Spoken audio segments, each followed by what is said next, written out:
So ಬೆಂಗಳೂರಿನಲ್ಲಿ ಇಂದು DCM DK ಜನಸ್ಪಂದನ ಕಾರ್ಯಕ್ರಮದಲ್ಲಿ ಅಹವಾಲು ಸ್ವೀಕರಿಸಿದ್ದಾರೆ ಡಿಕೆಶಿ. ಸೊ ಬೆಳಗ್ಗೆ 10:30ಕ್ಕೆ ಜ್ಞಾನಭಾರತಿ ಮೈದಾನದಲ್ಲಿ ಕಾರ್ಯಕ್ರಮ ಇದೆ. ಜನಸ್ಪಂದನ ಕಾರ್ಯಕ್ರಮದಲ್ಲಿ ಭಾಗವಹಿಸುತ್ತಾರೆ ಡಿಕೆ ಶಿವಕುಮಾರ್. ರಾಜಧಾನಿ ಬೆಂಗಳೂರಿನ ಬೇರೆ ಬೇರೆ ಭಾಗದಲ್ಲಿ ಈ ಜನಸ್ಪಂದನ ಕಾರ್ಯಕ್ರಮ ಶುರುವಾಗಿತ್ತು.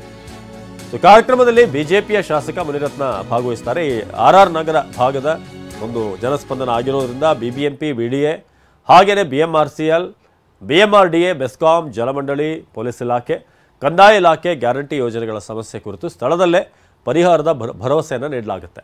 ಸೊ ಜನರ ಸಮಸ್ಯೆಗೆ ಪರಿಹಾರ ನೀಡಲಿದ್ದಾರೆ DCM DK Shivakumar.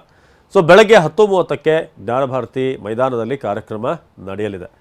So Rajarajeshwari Nagar ಭಾಗದಲ್ಲಿ ಇವತ್ತಿನ ಜನಸ್ಪಂದನ ಕಾರ್ಯಕ್ರಮ. ಸೊ ಇಲ್ಲಿ ಬಿಬಿಎಂಪಿಗೆ ಸಂಬಂಧಪಟ್ಟ ಹಾಗೆ, ಬಿಡಿಎ ಸಂಬಂಧಪಟ್ಟ ಹಾಗೆ, ಬಿಎಂಆರ್ಸಿಎಲ್, ಬಿಎಂಆರ್ಡಿಎ, ಬಿಡಿಎ ಇವರೆಲ್ಲರೂ ಕೂಡ ಇಲ್ಲಿನ ಅಧಿಕಾರಿಗಳು, ಪೊಲೀಸ್ ಇಲಾಖೆಯವರು, ಜಲಮಂಡಳಿಯವರು ಎಲ್ಲರೂ ಕೂಡ ಇದರಲ್ಲಿ ಭಾಗವಹಿಸ್ತಾರೆ.